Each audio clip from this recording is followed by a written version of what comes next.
Hello, my stamping friends. This is Renee Novak at blessedbycards.com. I'm an independent Stampin' Up! Demonstrator in the United States, and I'm here today with a Make It Monday tutorial. I'm going to share with you some tips and tricks for using Stamparatus. So let's get started. Your Stamparatus will come with 2 acrylic plates. And that is wonderful because it gives you 4 different surfaces.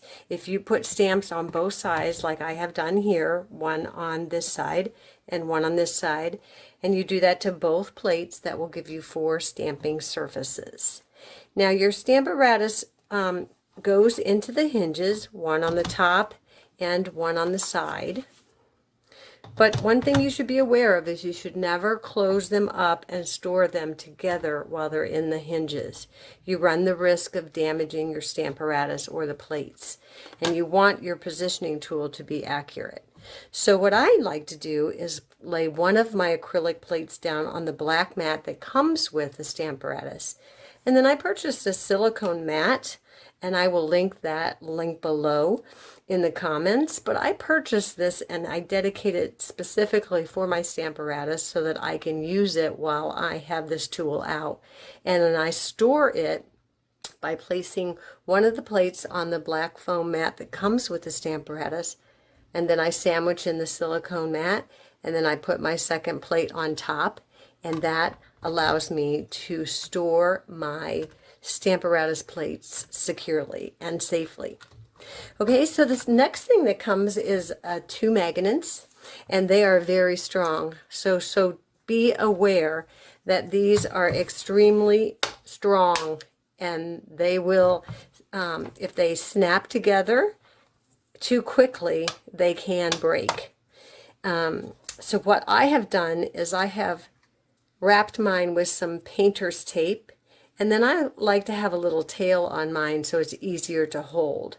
When I first started stamping, I used washi tape, and over time I felt that wasn't strong enough. The washi tape began to tear. So the painter's tape works much better for me. So for now, I'm just going to store one of those magnets on the back, and we're going to work with just one magnet.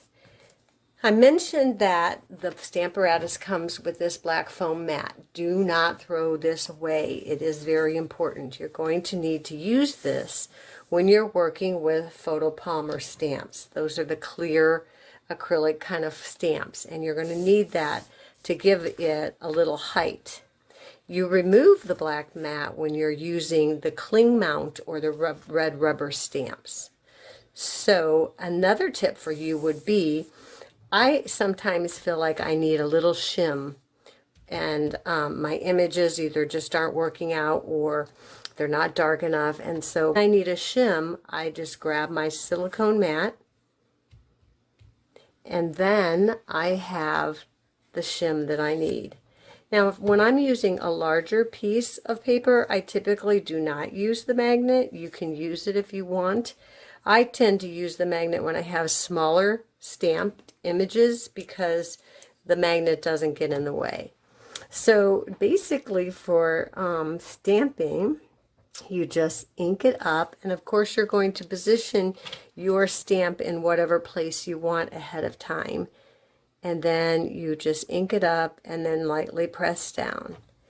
Now sometimes I have noticed that I don't necessarily need to re-ink my stamp because I don't want it any darker, but I do need to re-stamp it, and that gives me a nice crisp image without adding too much ink so that one side is a little darker than the other. So those are 2 great uses for the silicone mat. So another thing you want to do is never use any alcohol or harsh chemicals on your acrylic plates. You want to clean them with just either the Stampin' Mist, or you can clean them with just plain water.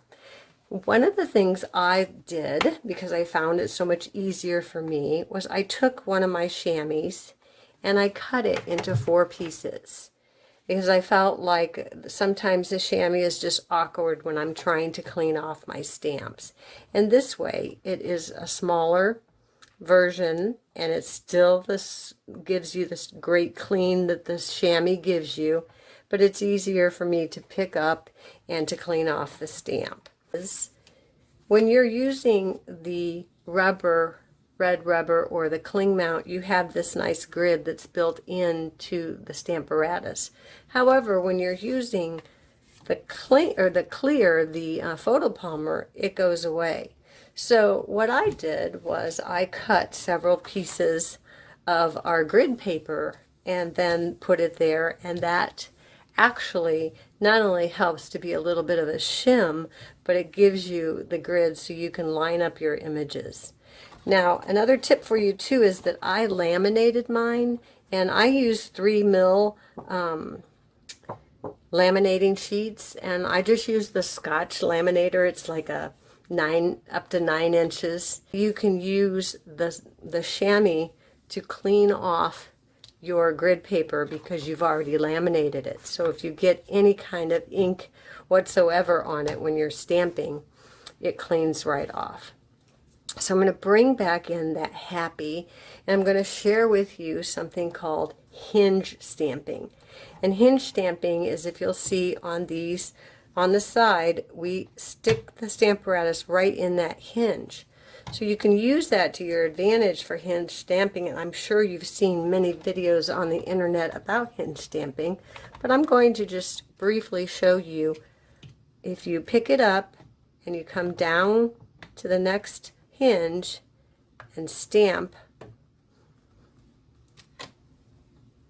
there you have it. And then you're going to repeat that process. You're going to sauce it up with more ink. And these spots, by the way, are another great tip for the Stamparatus. The spots are wonderful because they don't have too much ink and get all over the plate, and you just want the ink on the part that you're stamping. And so again, sometimes you don't need to re-ink. You just need to restamp, like I did there. So another tip is, if you place the acrylic or the clear stamps on both sides, then you can just simply flip that, and then that's ready to go. And here's what I mean about the magnet. It's not in the way right now, but because that stamped image is kind of bigger, it can tend to be in the way. So you can use them, or you can just make sure that you position your paper up in the corner. And as long as you're up in the corner every time. Now here I'll show you, I didn't quite ink it up so that you could kind of see what happens when it doesn't get a good image. And that is, again, the beauty of the Stamparatus. It's a positioner where your paper stays put, and then you can bring that back in and ink it down. Getting better. And if you notice that you do still have ink on your stamp, that's when I don't re-ink. I stamp a couple times, and then if I still need more, I come back and just tap my acrylic. If you tap your acrylic, your ink will adhere much better than if you try to push it into the stamp pad. And there you have that. And so that is the hinge stamping. Let me just bring in the card that I created to show you for the hinge stamping. So I just did the happy birthday like we just did, and mounted it with red, and then put it on a black card. Okay, so another tip that I would like to share with you is to use your negative space. And what I did was I made a template of the double oval punch, and I put it up here in the corner. And then, because you can punch out white ovals, you can slide them right into that negative space, and then you can simply grab your stamp, line it up,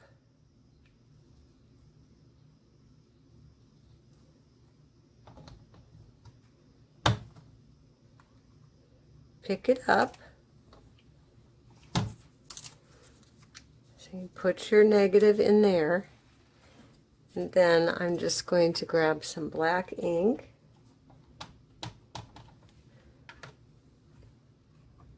and I'll stamp right down on there. And again, I'm just going to push without re-inking, and there you have it. So that is using the negative space. I found it particularly helpful when I'm working with the mini messages bundle. If you have the mini messages bundle, then you know what I'm talking about. It is a stamp that has a lot of different greetings on it, and if you position it in your Stampin' Up and then you create a template, you will be able to use your mini messages perfectly every time. So you just stick that negative piece in, and then you sauce up the image you want, and there you have it. And now that's ready to go. We're just going to stick this one right in here, and then we're going to go over here and we're just going to ink that up with the red, and then use the Stamparatus to apply ink. And again, if you want to apply more ink to make it darker, then you have it ready to go for your next project. And I will link all the products that I used today in the comments. If you enjoyed this video, give me a thumbs up and be sure to subscribe to my channel so you don't miss any Make It Monday tutorials. So thanks for watching, and until next time, be blessed.